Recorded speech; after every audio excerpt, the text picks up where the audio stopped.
Hi and welcome to another episode of Top Volts, and today we're going to look at a gear puller. The gear puller that I've got here is one I've actually made from an engineer's clamps, and these clamps I made some time ago on an evening course on lathes and milling machines, and didn't really use it for anything, and then I decided, actually, could I modify this to help me remove the rear gear off the Scalextric cars. And also, more importantly, one of our watchers has asked whether we can remove the gear from the Raymond or this is the Johnson 222, but a very similar setup to the Raymond engine with the rear gear assembly. So in this video, I'm going to show how I take this gear off with a modified set of engineer's clamps. All I've done with these, I've wound them shut, and then I've drilled through the top here all the way through, and then into the second part of the clamp. If I can shine the light on that so you can see it, just there. But this one I've only gone partly in, maybe about 2 to 3 mil. And the reason for this is when I'm winding these together, for example, if I show you in this, I'll just wind this open a little bit. So if I pass that in there, so that passes all the way through. And then if I wind those up,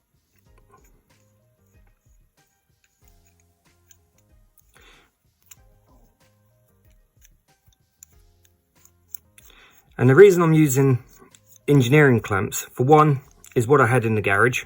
And two, I can control the squareness as I compress the rear axle. So I just place that now into the other side so it doesn't go any further. And I just wind that up. And then I just keep going. And then, as you can see, it starts to move through the clamps. And just wind that back. And I'm able just to keep it all square.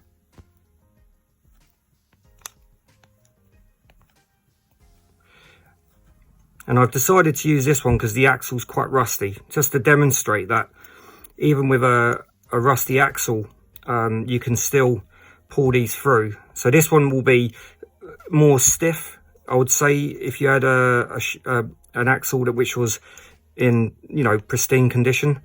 And I wind that all the way up until it won't go any further. So you get to that point. And then I unwind.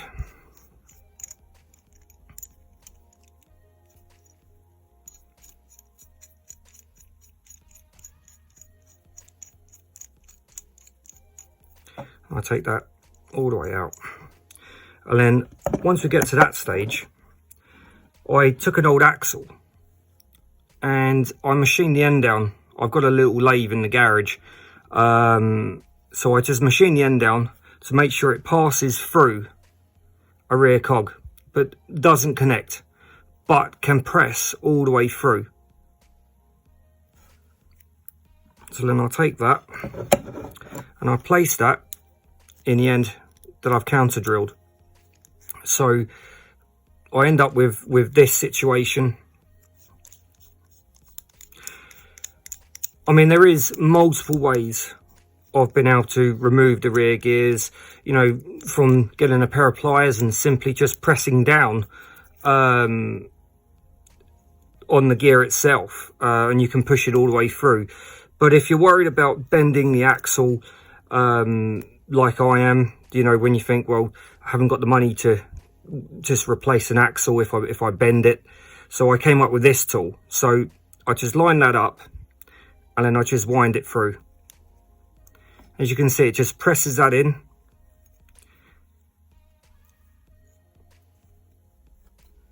Just line it up.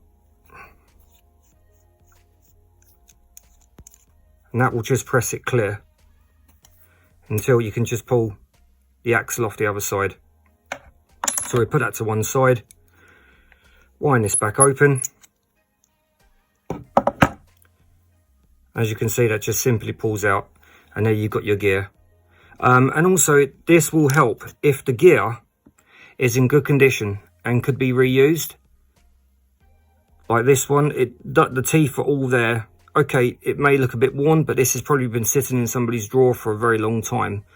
And it's probably in absolute usable condition. But doing it this way, you get to save this and reuse it again.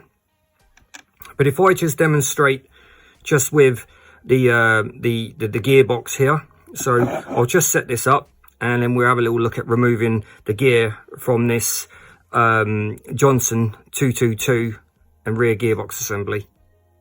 Okay, so we're going to remove the gear from this Johnson 222 motor, which is very similar to the Johnson motor, same gear assembly set up at the back here, or similar.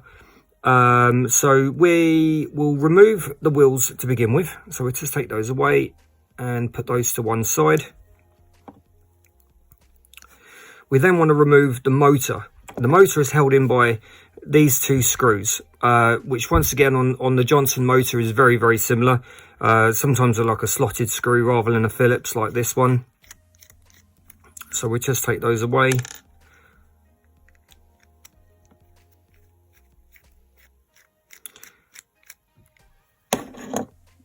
Okay, and we just pull the motor away. So now we can put this motor to one side, and we'll look at this removal of this pinion and replacement in another video.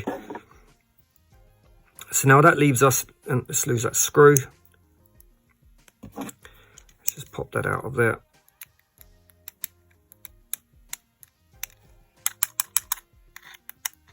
Okay, there you go. So that's the screws out of the way. Which leaves us now with the aluminium sort of, and I think that's like a cast aluminium rear housing, which has got the gear and the axle in there.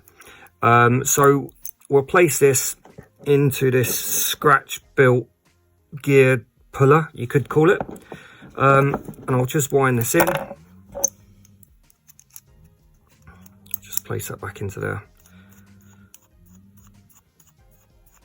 It's not the quickest thing in the world, but it works for me. And then just line that up into the other side, and then we just wind that in. And just adjusting it as we go, just to keep the clamps nice and square. So now I've got that all the way up. So now we need to use the little bar that I made up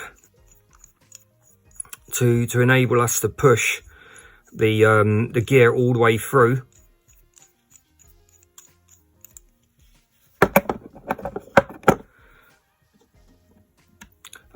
As I mentioned previously, with this, I machine this down on my little lathe I've got in the garage, which I use for my motorbikes and whatnot. But you can use like a cordless drill or a drill with a file. You've only got to take these down literally like a couple of thousandths of a millimeter would be enough. Literally, you just want it to sit loose inside of that. So when you come to it, you're kind of left with this, and you can just pull it straight off. And it just makes life a lot easier. So I just place that into the side there. I just wind it up and line it up. So you end up with kind of like that setup. So it's all in line. Just got to wind this side up actually, just to get this. This just enables us to keep it nice and square.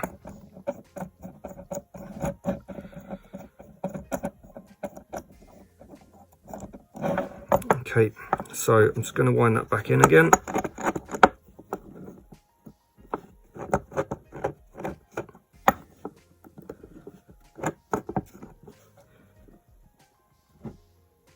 And even with chunky fingers, you know, I'm able to do this. And as you can see now, I've got that all lined up, and then I'll just simply just wind that through. And you just keep going, making your adjustments as you go, just to keep that nice and square. Just keep that nice and square on there. We don't want that to move. That's it. just push that through. We just keep winding and keeping it square. There you go, and that just pulling through nice. And just keep testing to see how close you are to actually pushing it all the way through. There you go, perfect. So we just put this to one side. Now we'll just unwind that. And that should just pull out, perfect. And that will leave us with the gear removed. And looking at the gear, even though I removed it for this video, it actually looks in pretty sound condition. So what I'm probably going to do now is actually just put it straight back on again. So I'll just demonstrate how that's done. So I'll just set this contraption up again and we'll get to it. Okay, for this, you don't need the little bar that we've made up. So we can just put that to one side now. So if you get your engine casing, place the gear inside there, just lining it up with the hole, just like so. And place your rear axle through and just give it a push just so it gets a bite onto that rear gear. So now you can see it's in there and it's holding. So we'll just place that into one side of this and we'll just wind this open. There we go. Just give that a little turn. Just wind this side up just to keep it nice and square. And then we just wind that in. As you can see, that is now starting to push the axle through the gear. So we just want that to line up. So what I've done, don't know if you can see it, but I've just marked a pen mark. That's in line with the hole at the back. So all I do is I just try and keep an eye on that. Just as I'm winding that in, I just try to make sure that I can line that up and keep it roughly in the ballpark of where that needs to come through.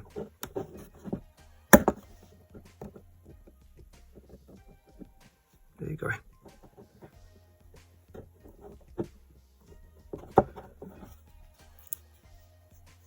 Just square that up a little bit. Because this is kind of the crucial bit. Because you don't want to put too much strain on the cast aluminium.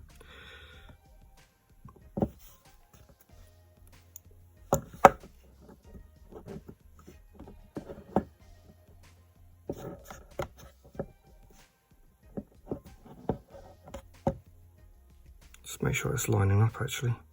Yeah, it is. There you go. Okay, so then we just wind that through. And what helps with this is that I'm able just to gauge how far through I want to push the axle. And looking at that, that could be about right. Okay, so I'll just loosen that off. And then it's back in. That's working perfectly. And then we can put this to one side now. And then we just repeat the process and put in the motor back. And then when putting that back in, just move the rear gear just to get it biting onto that pinion there. And place your screws back into place.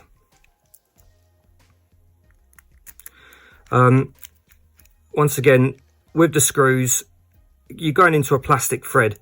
So you really don't have to wail on these screws at all. You can literally just get a bite, and as one of our viewers mentioned, just wind back till you feel a click.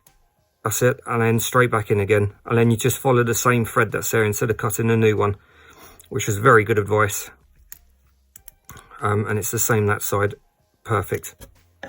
So that's all back into place now and ready to go back into the car. Okay, but thank you for watching my video. I hope you found the tips of some use. and hopefully the my explanation of a gear puller is clear enough, and I didn't waffle on too long. But there is gear pullers on the market from Scalextric and Slot It and people like that, but I've not been able to find one for sale yet. So if I do, I will purchase one, and we could do a review on the video and see how much easier it is. But like I said, this one didn't cost me anything, because it was a tool that I made up some time ago, that I decided to modify and use for this. There is other ways you could do it. You know, if you had different types of clamps, G clamps or something like that you wanted to try and modify, that will certainly work. It's just that for me worked on its size, and being able to keep the clamp square so I'm not bending the bar at all, kind of works for me. But as soon as I get a different gear puller, I'll do a review and we can do a comparison. But thank you very much for watching. As always, any comments or advice or tips that you would like to give, please leave them down in the comment section. I'll try my very best to get back to you, but I'll see you at the next one.